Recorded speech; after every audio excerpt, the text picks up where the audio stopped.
like you to talk a little bit about relations between Iran and China, and specifically, how well is Iran plugged into the Belt and Road Initiative? Thank you.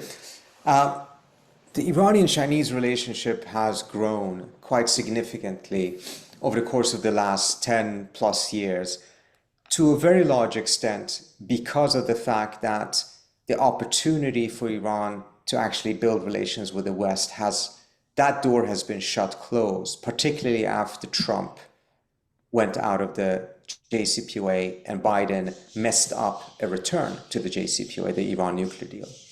The nuclear deal was not just to prevent the Iranians having a pathway towards a nuclear weapon.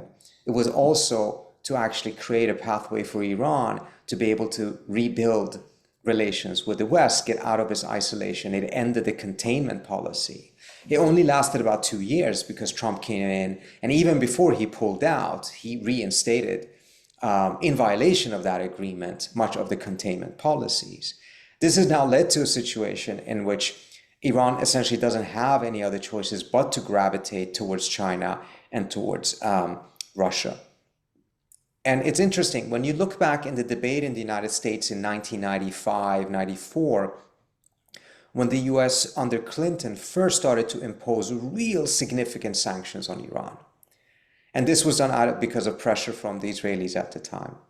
It's quite fascinating because the debate in the United States, you saw a key argument against this being, if we go down the path of just ending all bilateral trade with Iran, completely seeking to contain it, Iran will gravitate into the orbits of China and Russia.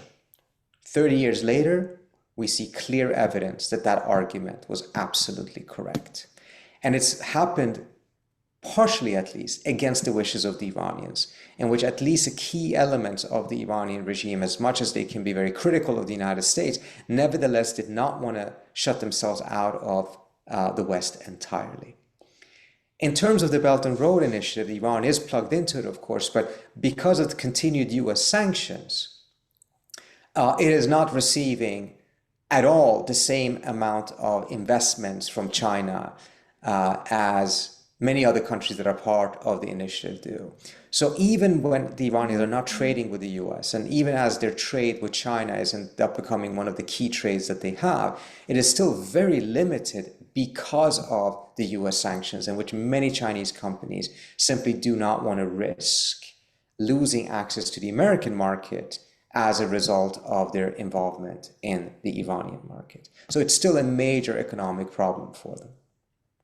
One last point in terms of Iran and Russia.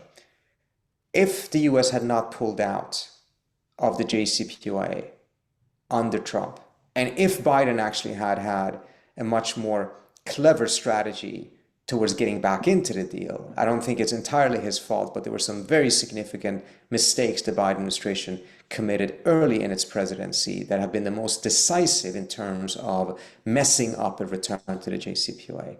Essentially, if there was a JCPOA today with the US in it, I am personally convinced, and I know many people in the US government are convinced, Iran would not be supporting Russia in Ukraine today. And that's one of the costs of the policy of containing and completely isolating Iran.